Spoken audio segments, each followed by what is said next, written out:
গ্লাসটা লাগা দে।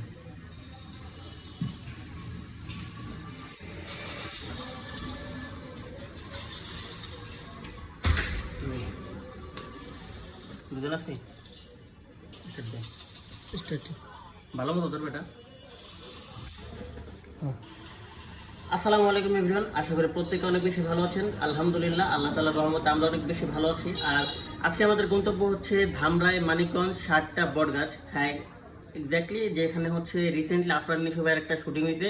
আর ওই শুটিং বলতে ওয়েবসাইট শুট হয়েছিল। আর ওয়েবসাইটের নাম হচ্ছে ওয়েব সিরিজ, দুঃখিত, ওয়েব সিরিজের নাম হচ্ছে একা। তো আজকে আমরা সেখানে যাবো। আর হ্যাঁ, সেই সাথে কিন্তু আমরা আপনাদেরকে সেই 60টা বটগাছের ইতিহাস তুলে ধরবো। আশা করি আনুমানিক সেখানের ইতিহাস 500 বছরের আগের। বাট আফসোস একটাই যে আকাশ যাইতে পারবে না। আকাশ কিছু একটা বলো। আরে বল, মানে ও এমন একটা জব করে, ঠিক আছে, যেখানে হচ্ছে দুপুর 2টার সময় লাঞ্চ টাইম, আবার 3টার সময় আবার এখানে চলে আসতে হবে। আর শুক্রবারে তো আরও ছুটি নাই। এমনিতেও রাত 11টা, মানে অনেক সময় 12টা পর্যন্ত দোকানে থাকতে হয় ওর। মানে কিসের জন্য থাকে সেটাও জানি না, অজানা।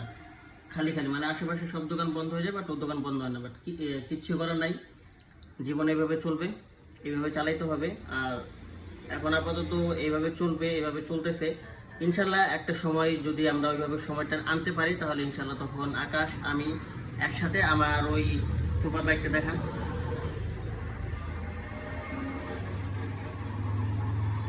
আমার ওই সুপার বাইকে ইনশাল্লাহ দুইজনে মিলে একসাথে একটা ট্যুর দিব, লং ট্যুর, মানে বাইপাস রাস্তা যেদিকে চলে আর কি, যেদিক দিয়ে আসে সেদিকে ট্যুর দিব ইনশাল্লাহ। আর এখন সজীব ভাইয়ের জন্য অপেক্ষা আছি, সজীব ভাই আসুক, দেন এখান থেকে আমরা একসাথে রওনা দেবো। ওকে, বাই বাই।